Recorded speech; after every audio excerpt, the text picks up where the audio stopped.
เ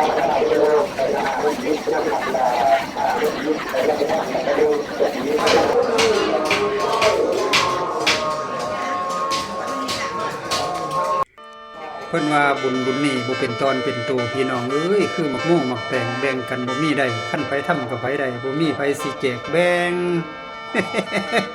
โอ้ยมื้อนี้มาอีกแล้วพี่น้องสบายดีเนาะมื้อนี้จะพามาเบิ่ง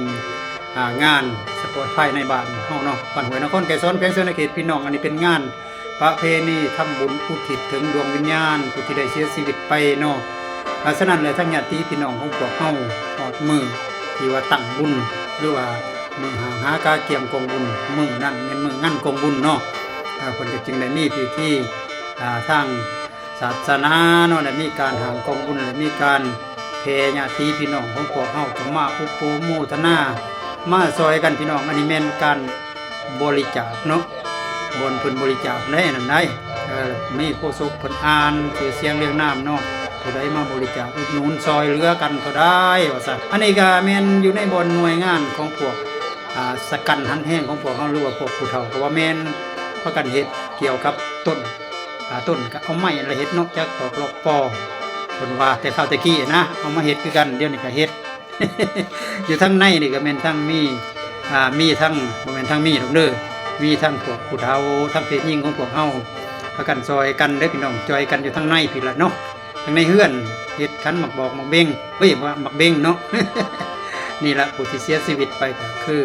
เพิ่นนี่แหละเนาะคือประเภทเนาะที่ได้เสียชีวิตไปเป็นพ่อเมียเป็นหัวหน้าครอบครัวดังนั้นแล้วทั้งญาติพี่น้องของพวกเฮาก็ได้มีความระลึกคิดถึงจึงได้พร้อมกันมาเฮ็ดซอยกันเฮ็ดเกี่ยวกับต้นกาลพึกษ์บ่เฮ็ดกับดอกผึ้งบ่เฮ็ดกับอันนี้แหละขันหมักเบงเนาะขันหมักเบงขันบูชาพี่น้องหลายสิ่งหลายอย่างเลยเพราะทั้งฝ่ายหญิงของพวกเฮาก็ดีจังซี่แหละฮีตของประเพณีของพวกเฮาบ่เคยป้าบ่เคยถิ่มกันพี่น้องมีแต่ว่าถ้าถือเพื่อนใดก็แม่นได้ไปสดไปซอยกันไปเฮ็ดซอยกันจนแล้วจนทั่วแล้วทั่วบัวดีอันนี้เพิ่นว่าสามัคคีกันไว้เพียงพอดีมันจังแม่นพี่น้องเอ้ยสามัคคีกันทุกด้านคนผ่านพ่อเพิ่นก็ยอมนั่นเห็นบ่ คันเฮาสามัคคีกันทุกด้านเลยก็เนาะถือว่าคนเขาก็ย่านเด้เนาะคนก็เก่งก็ค้ามอันนี้ก็เขาก็บ่ขอบใจนำเนาะที่ว่าพวกที่ว่ามาซอยในงานนี้เนาะมามีเท่าใดผู้หลายคนก็มาเนาะมาซอยกันผู้ละเล็กละน้อยมายืนมือซอยกันยามตกภาครากดินก็บ่ให้ตกภาครากดินเนาะหลังจากรับประทานอาหารเป็นที่เรียบร้อยแล้วก็แล้วเวียกแล้วงานแล้วธุระผู้ใดของไผของลาวก็พากันรับประทานอาหารแล้วก็ยาวกลับบ้านกลับซองพี่น้องเอ้ยยามตอนค่ำตอนแลงก็มีการขบงั้นตามของประเพณีแล้วแต่อยู่บนใดก็ดีพี่น้องบางบอนก็มี